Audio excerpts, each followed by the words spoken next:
ओम श्री गणेशाय नमः। ओम नमः शिवाय। सर्व अवतार।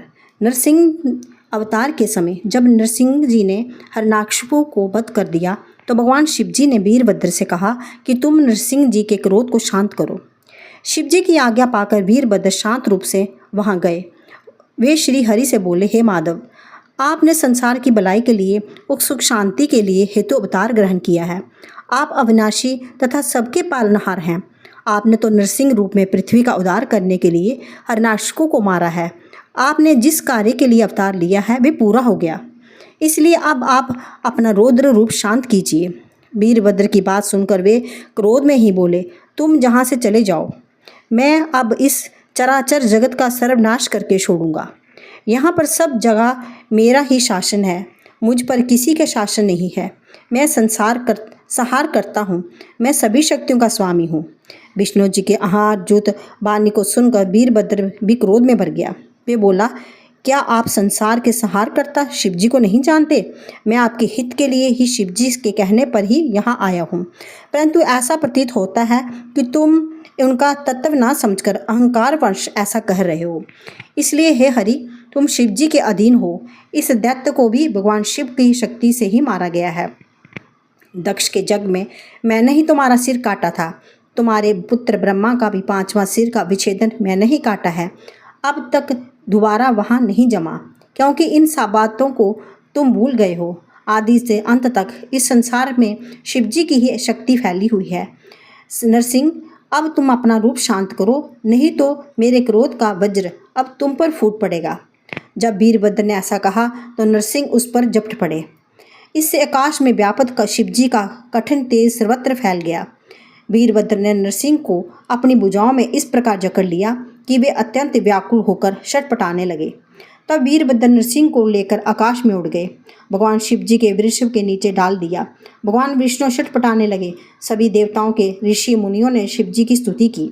श्री हरि का शरीर खिन्न हो गया, उनका सारा तेज वीरभद्र में लीन हो गया। देवताओं की स्तुति सुनकर भगवान शंकर बोले, आप घबराओ नहीं, इससे इनकी महत्ता कम नहीं होगी। तब पक्षीराज शर्व ये कहकर श्री हरि के शरीर को लेकर पर्वत पर चले गए। तभी भगवान शंकर नरसिंह जी के चर्म को धारण करने लगे और मुंडमाला में उनका मुख भी सम्मिलित कर लिया। समस्त देवता भी श्री हरि सहित शिव जी की स्तुति करके अपने अपने धामों को चले गए। विश्ववानर को वरदान। एक अवतार में श्री हरि ने विश्ववानर के यहाँ अवतार ग्रहण किया। एक पुरानी कहानी के अनुसार नर्मदा नदी के तट पर नरमपुर नगर स्थित है। वहाँ पर शिव भक्त विश्ववानर नाम के मुनि रहते थे। वे संपूर्ण शास्त्रों के ज्ञाता और शिव चरणों के श्रद्धालु तथा लोकाचार में चतुर थे। उनका विवाह सुचमती के नामक कन्या से हुआ। उनकी पत्नी ने उनके मन में लगातार खूब सेवा की। मुनि ने अपने पत्नी की ऐसी सेवा से प्रसन्न होकर वर मांगने को कहा। पत्नी बोली, मुझे शिव जी के समान पुत्र चाहिए। मुनि विश्ववानर ने पत्नी से कहा, इस वरदान के लिए मैंने भगवान शिव जी की तपस्या करूंगा और उनसे वरदान पाकर तुम्हारी इच्छा को पूर्ण करूंगा। तुम्हारी इच्छा अवश्य पूरी होगी। मुनि विश्ववानर काशी नगरी में मणिकर्णिका घाट पर तप करने लगे। 1 वर्ष तक तप करने के पश्चात 13वें माह में गंगा जी में स्नान करके पश्चात लिंग की पूजा करने लगे। उन्होंने वहां लिंग के मध्य में एक 8 वर्षीय बालक को देखा।